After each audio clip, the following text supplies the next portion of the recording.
Picture this. It's Monday morning, you're at the office, you're settling in for the day of work, and this guy that you sort of recognize from down the hall walks right into your cubicle, and he steals your chair. Doesn't say a word, just rolls away with it. Doesn't give you any information about why he took your chair out of all the other chairs that are out there. Doesn't acknowledge the fact that you might need your chair to get some work done today. You wouldn't stand for it. You'd make a stink. You'd follow that guy back to his cubicle, and you'd say, "Why my chair?" Okay, so now it's Tuesday morning, and you're at the office. And a meeting invitation pops up in your calendar. And it's from this woman who you kind of know from down the hall, and the subject line references some project you heard a little bit about, but there's no agenda. There's no information about why you were invited to the meeting, and yet you accept the meeting invitation, and you go. And when this highly unproductive session is over, you go back to your desk, and you stand at your desk, and you say, "Boy, I wish I had those 2 hours back. Like I wish I had my chair back." Every day, we allow our coworkers, who are otherwise very, very nice people, to steal from us. And I'm talking about something far more valuable than office furniture. I'm talking about time, your time. In fact, I believe that we are in the middle of a global epidemic of a terrible new illness known as MAS, mindless accept syndrome. The primary symptom of mindless accept syndrome is just accepting a meeting invitation the minute it pops up in your calendar. It's an involuntary reflex. Ding, click, bang, it's in your calendar. Gotta go, I'm already late for a meeting. Meetings are important, right? And collaboration is key to the success of any enterprise. And a well-run meeting can yield really positive, actionable results. But between globalization and pervasive information technology, the way that we work has really changed dramatically over the last few years. And we're miserable. And we're miserable not because the other guy can't run a good meeting. It's because of MAS, our mindless accept syndrome, which is a self-inflicted wound. Actually, I have evidence to prove that MAS is a global epidemic. Let me tell you why. A couple of years ago, I put a video on YouTube.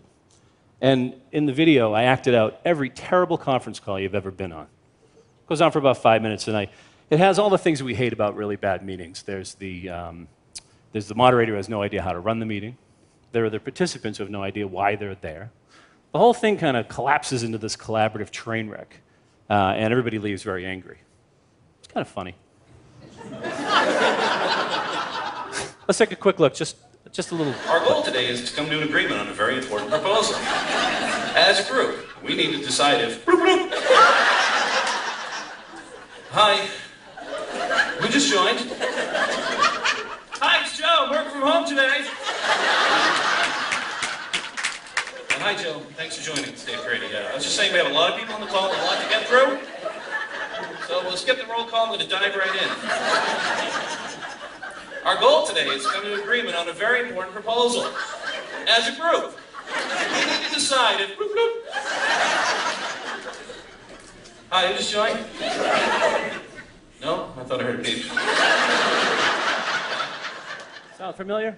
Yeah, it sounds familiar to me too.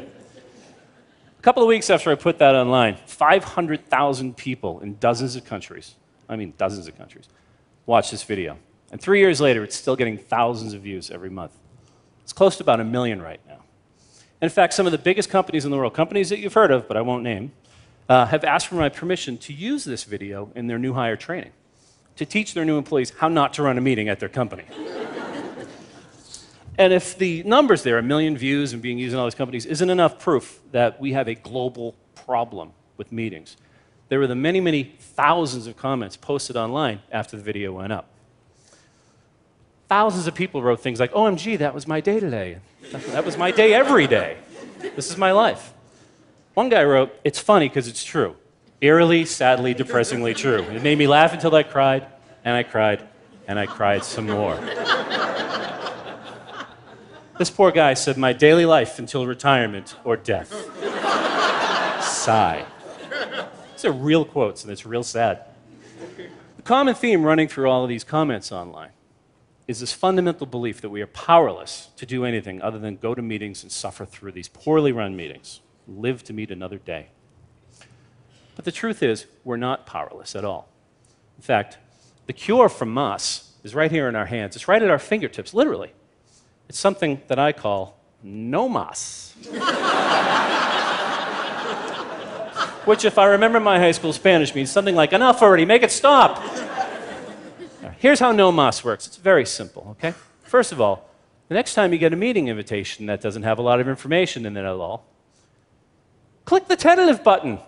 It's okay. You're allowed. That's why it's there. It's right next to the accept button, or the maybe button, or whatever button is there for you not to accept immediately. Then, get in touch with the person who asked you to the meeting. Tell them you're very excited to support their work. Ask them what the goal of the meeting is, and tell them you're interested in learning how you can help them achieve their goal. And if we do this often enough, and we do it respectfully, people might start to be a little bit more thoughtful about the way they put together meeting invitations. And you can make a more thoughtful decision about accepting it. People might actually start sending out agendas, imagine. Or they might not have a conference call with 12 people to talk about a status when they could just do a quick email and get it done with. People just might start to change their behavior because you changed yours. And they just might bring your chair back, too. No mas.